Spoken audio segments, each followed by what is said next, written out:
Bien, continuando con el siguiente capítulo, diseño de elementos de miembros para solicitaciones combinadas y torsión, que es elementos sujetos a flexocompresión. En el reglamento de la ICC es el capítulo H.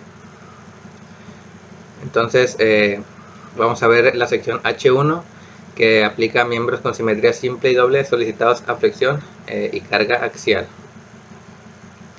Aquí está el capítulo H1 y prácticamente lo que nos dice es que los elementos sujetos a flexocompresión deben de cumplir una de las siguientes ecuaciones según sea el caso, ya que nos dan dos ecuaciones de interacción, la H1,1A y la H1,1B, y aquí nos da una condición: cuando se cumpla esta, pues vamos a usar esta ecuación, y si se cumple esto, pues usaremos esta ecuación.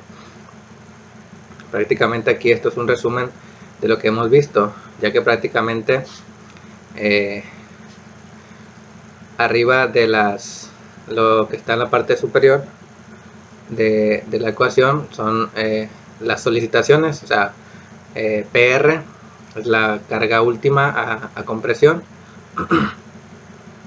MRX es el momento último en el eje X, MRY es el momento último en el eje Y, PC es la carga resistente o el PR que calculamos cuando vimos elementos sujetos a compresión, MCX es el momento resistente a flexión en el eje X o el MRX, y MCY momento resistente en el eje Y, que sería el MR su índice Y. Entonces prácticamente esto aquí fue lo que vimos en el parcial número 2, y esto aquí es el capítulo de flexión, que es el que acabamos de ver, que no hemos hecho examen, pero pues aquí lo vamos a evaluar. Por eso les decía que lo vamos a hacer juntos, ya que pues es parte de, ¿no? Al hacer un problema de flexocompresión, pues entra el cálculo de la resistencia a flexión, y entonces ahí vamos a evaluar esa unidad, ¿no? Si se dan cuenta, prácticamente son los mismos parámetros, lo único que cambia es que aquí el 8/9 no está aquí, pero aquí hay un medio en esta parte de la ecuación, ¿no? Entonces una vez realizando el procedimiento, podemos darnos cuenta si aplicamos esta o aplicamos esta ecuación. Aquí ya ven que les he comentado que cuando dice que es una fórmula menor o igual a otro valor, que la cuestión ahí es que se agarra el mínimo, pero en este caso no. Aquí lo que dice es que si esta ecuación es menor o igual a 1, el miembro cumple. Si no, el miembro no cumple, se tendría que proponer otro. Entonces, si es menor que 1, el miembro es adecuado. Si da mayor a 1, o sea 1.15, 1.20, pues habrá que cambiar de sección. Bien, aquí prácticamente nos dice lo que es cada parámetro aquí. PR, resistencia de compresión axial requerida, determinada de acuerdo en el capítulo C, usando las combinaciones de carga LRFD o ASD, ¿no? Recuerden que nosotros usamos la metodología de LRFD.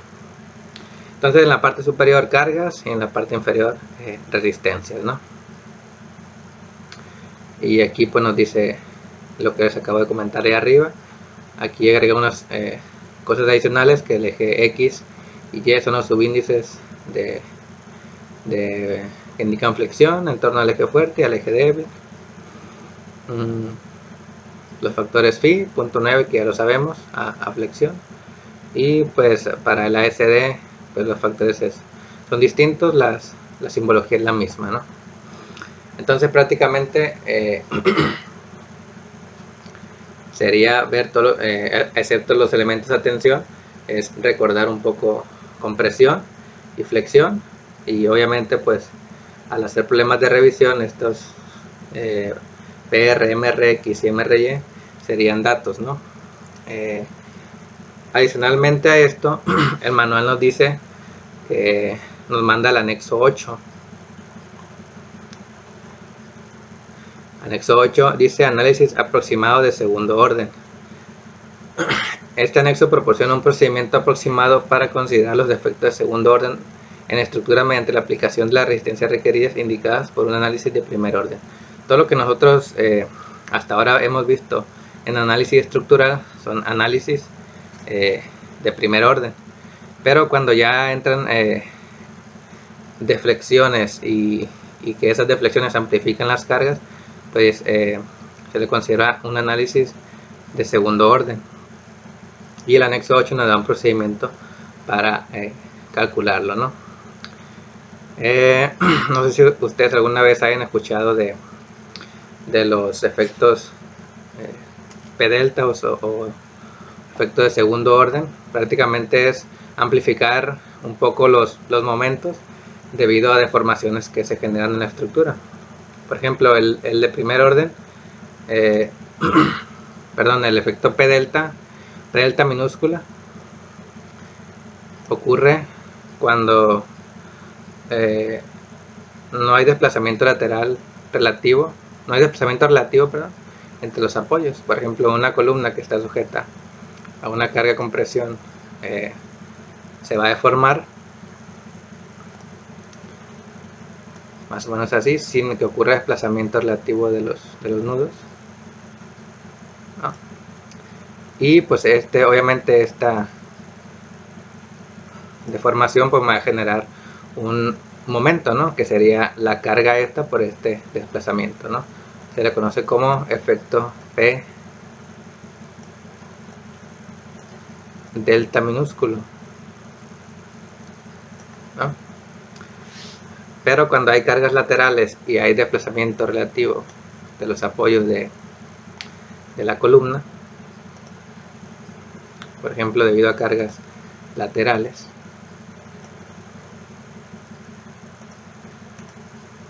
y que se desplaza de esta manera,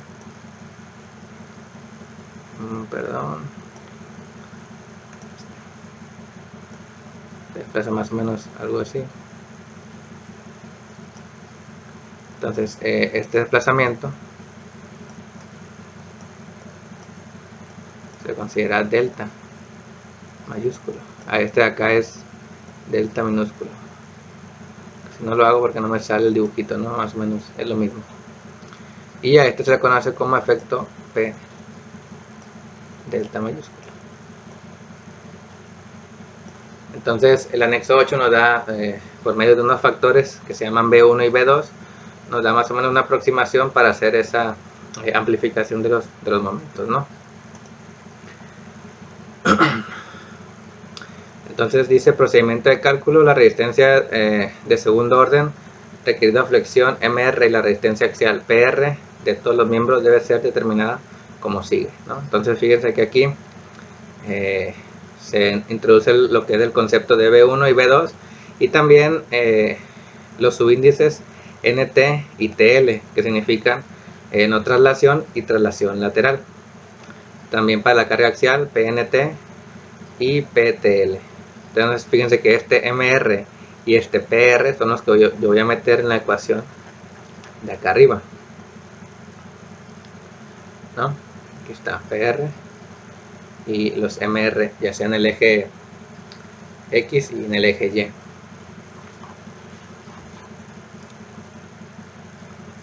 Entonces dice el B1, factor que amplifica los efectos P delta minúsculos, determinado para cada miembro solicitado de compresión y flexión, ¿no? Y el B2, factor amplificador que toma en cuenta los efectos P delta mayúsculo. Eso es lo que le comentaba allá arriba, ¿no? MLT, esto igual cuando hice el ejemplo, no sé si a veces lo cambié, ¿no? Le puse TL. Entonces igual, ¿no? El LT o TL es lo mismo, ¿no? LT es en inglés y TL pues sería en español, ¿no?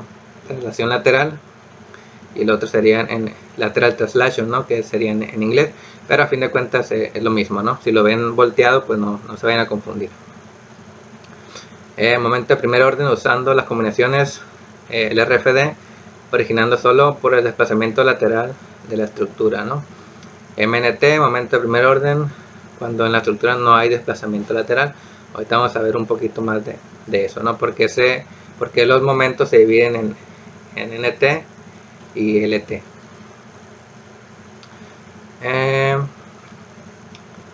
Pues el MR que ya lo vimos arriba, ¿no? Que sería la suma de estos dos por los factores, ¿no?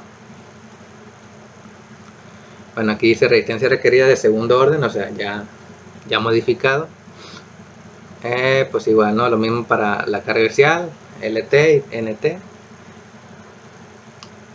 Y pues PR lo mismo, ¿no? ¿Y cómo se calculan esos factores? Pues aquí está el V1 por efecto P delta minúsculo. Aquí está la ecuación, es igual al CM entre 1 menos PR entre PE1 mayor o igual que 1. Aquí sí, ¿no? Aquí aplica el criterio que hemos venido manejando. Es el mínimo de lo que dé esta ecuación o el valor unitario. Aquí este alfa pues vale 1 para el RFD. Y PR, ojo aquí, ¿no? Aquí lo maneja como, pues nos podríamos confundir pudiendo decir que el PR pues ya sería con los factores, ¿no? Pero aquí el PR sería como la suma de las cargas PNT y PTL, o la carga última sin considerar amplificaciones, ¿no? Aquí está. Y PE1, pues más abajo viene, ahorita lo vemos.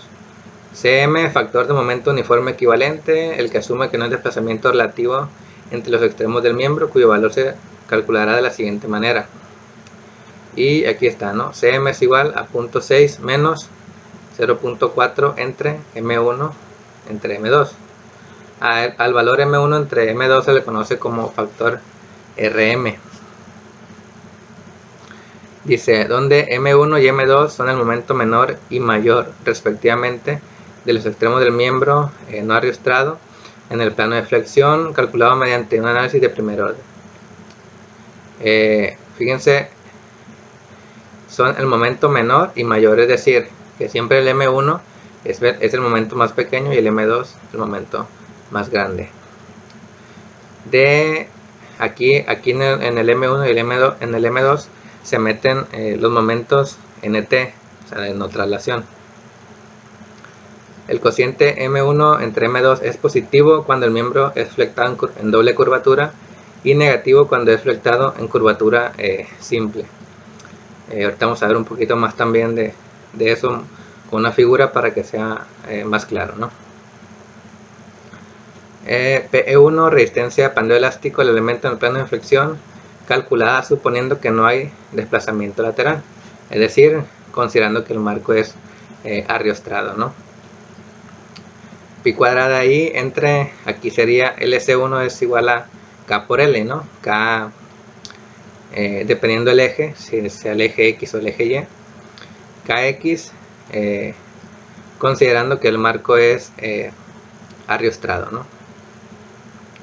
Al cuadrado, es una carga de Euler. E y asterisco aquí nos pone debido a que es igual a la rigidez de inflexión al ser usada en el análisis cuando se usa el método de análisis directo, ¿no? Aquí no estamos usando nada de eso, entonces es el I completo.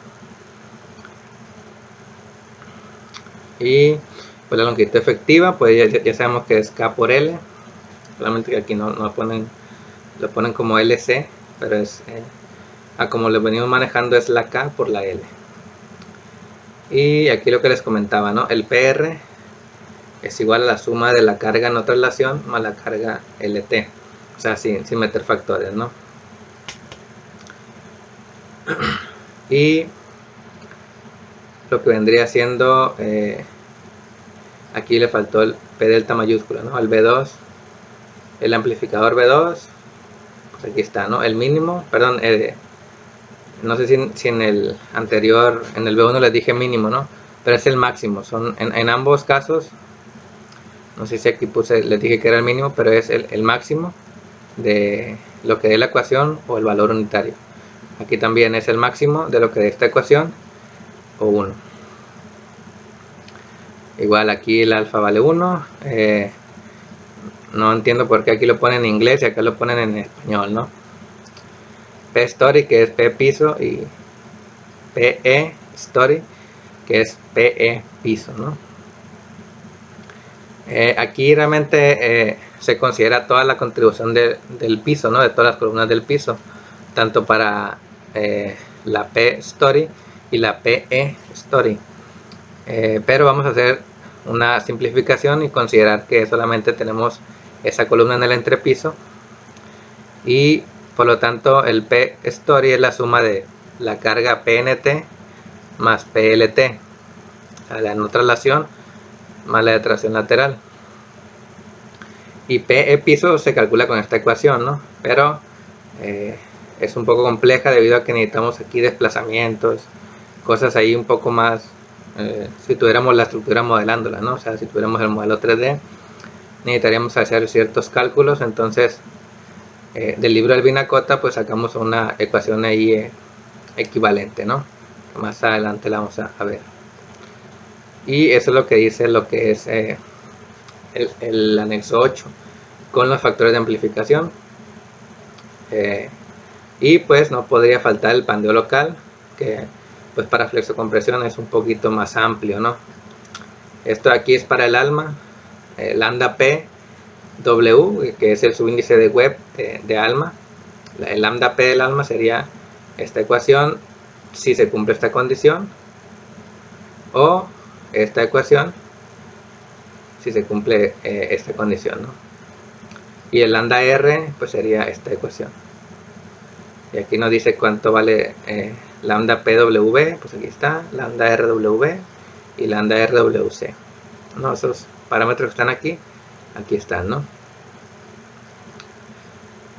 Donde PY es la carga de fluencia de la sección, es decir, considerando que la sección no se pandea, como si fallara por aplastamiento, sería el área bruta por el esfuerzo de fluencia por el factor phi de 0.9. Y para el patín, pues aquí tenemos lambda P del patín, 0.38 raíz de E entre FY, y lambda R, 0.83 raíz de E entre FL, donde FL es igual a FY menos FR, que es igual a FY menos 10 KSI, ¿no? Que el FR vale 10 KSI. Y pues una información adicional respecto a lo anterior, el rango de valores del RM. Recuerden que el RM es el M1 entre el M2, y pues debe oscilar entre menos 1 y más 1, ¿no? No se puede salir de esos parámetros. Y tendrá valor positivo cuando la columna esté en curvatura doble, es decir, que los momentos NT, ojo aquí, se van a usar los momentos NT, en los extremos de la columna sean del mismo signo, o sea, tengan el mismo sentido. Y tendrá un valor negativo cuando la columna esté en curvatura simple, es decir, que los momentos NT, o sea, en el extremo de la columna sean de signos contrarios. O sea, si los momentos son, primer caso, ¿no? Positivo cuando es curvatura doble, es decir, que los momentos en los extremos sean del mismo signo. Aquí está, ¿no? Si en este caso los consideré horario, pero podrían ser antihorario, ¿no? Si son del mismo signo, van a generar en la columna una curvatura doble. Entonces, en ese caso, el factor RM sería positivo. Y negativo cuando la columna esté en curvatura simple, ¿no? Es decir, que los momentos en los extremos de la columna sean de signo contrario. Si son de signo contrario, pues van a generar una curvatura simple. Aquí los puse este horario y este antihorario, pero este podría ser antihorario y este horario, ¿no? Pero que sean contrarios, signos contrarios, negativo, signos iguales, positivo, ¿no? Entonces hará que el RM tenga signo. Entonces al calcularlo acá, entonces sería, si es negativo sería menos por menos, me daría más, pero si es positivo sería negativo. Entonces este parámetro puede que asume o puede que reste dependiendo la curvatura de la columna, ¿no? Ok, y PR y P story, que se usan los factores B1 y B2 respectivamente, equivalen a la suma de la carga axial sin desplazamiento lateral, PNT, y a la carga axial con desplazamiento lateral. Los que les comentaba que en las ecuaciones el PR y el P-story, o sea, este valor de aquí, y en el otro caso este PR, pues son la suma, ¿no? Como lo dice aquí también el manual, ¿no?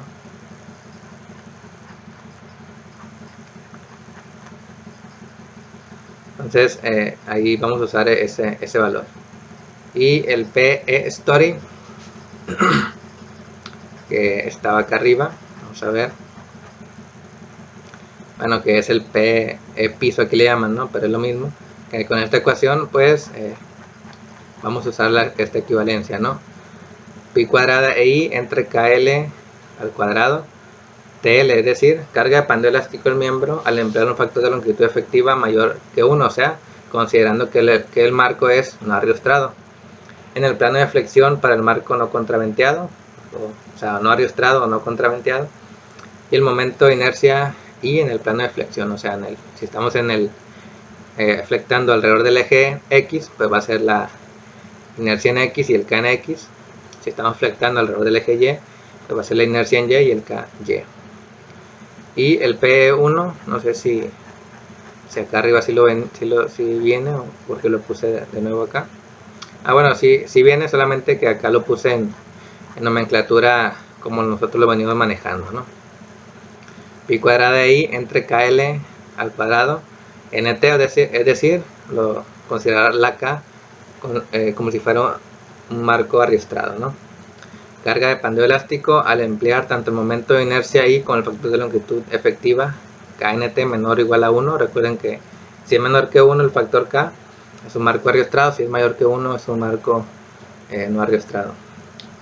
En el plano de flexión, con base en la suposición de que se evita el desplazamiento lateral, es decir, se le trata como marco contraventeado aunque la columna sea parte de uno no contraventeado. ¿Qué nos dice esto? Independientemente si el marco es contraventeado o no contraventeado, para calcular P-story vamos a usar los factores de longitud efectiva como si fuera un marco no ariostrado, y el PE1 como si fuera un marco ariostrado o contraventeado. Por lo que para hacer el análisis de flexo-compresión vamos a ocupar los factores de longitud efectiva ariostrados y los no ariostrados, ¿no? Entonces sé que es un poco, a lo mejor un poco complejo, enredoso, pero ya al hacer el ejemplo pues quedaría un poco más claro.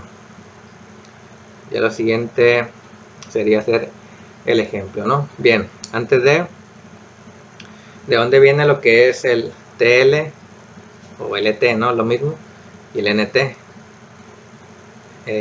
A nosotros hacer, bueno, esto se hace debido a que con este procedimiento de B1 y B2 se necesita hacer el análisis de esta manera. Necesitamos los elementos mecánicos, es decir, nosotros tenemos nuestro marco con cargas Q1, Q2, Q3 que son cargas de gravedad y cargas H que son cargas laterales como sismo, viento, y esto pues son carga muerta y viva y todo eso, ¿no? Entonces lo que se hace es ariostrar el marco, o sea que no se desplace, y obviamente pues al tener este análisis con las cargas laterales y las cargas de gravedad asimétricas, pues me va a generar unas reacciones, ¿no? Entonces los elementos mecánicos que se generen en este análisis van a ser los elementos mecánicos NT, o sea, o de no traslación. Y obviamente pues al hacer este análisis en los apoyos que puse se van a generar unas reacciones, que son las que evitaron que hubiera desplazamiento lateral, ¿no? Estos apoyos. Posteriormente esas reacciones se las voy a aplicar al marco, pero solamente bajo esas cargas laterales, y obviamente aquí pues sí va a haber traslación lateral. Entonces los elementos mecánicos que me den en este análisis van a ser los momentos TL, ¿no? O traslación lateral. Por lo tanto, en el ejemplo que vayamos a ver, usando este procedimiento nos tienen que dar por separado, ¿no? Los elementos mecánicos NT y aparte los elementos mecánicos TL. Entonces eso es lo que de ahí se obtienen estos elementos mecánicos, ¿no? Del NT y TL, debido al procedimiento que estamos usando, ¿no? Con los factores B1 y B2 del anexo 8. Bien, obviamente esto es el caso más común, ¿no? Donde no hay simetría de cargas, ¿no? O nuestra estructura es irregular, que es el caso más común, ¿no? Que es muy difícil que una estructura sea regular. Entonces, el caso más común es que se cumpla esto, es decir, o sea, que al yo hacer análisis con mis cargas de gravedad y de laterales, pues voy a tener desplazamiento lateral. También tiene que ver mucho los apoyos, ¿no? Fíjense que aquí un apoyo articulado y un apoyo empotrado. En caso de que hubiera una simetría muy perfecta, o sea, de apoyos y de cargas, pues ahí sí, ¿no? Realmente las cargas de gravedad son las que no van a generar desplazamiento, serían las NT, y las cargas horizontales, pues serían las cargas que me generen desplazamiento o elementos mecánicos TL, ¿no? Pero es en el caso de que haya simetría perfecta, ¿no? El caso más común es este. Bien, entonces ya lo siguiente sería hacer el ejemplo para ver lo que hemos visto aquí en la teoría, ¿no?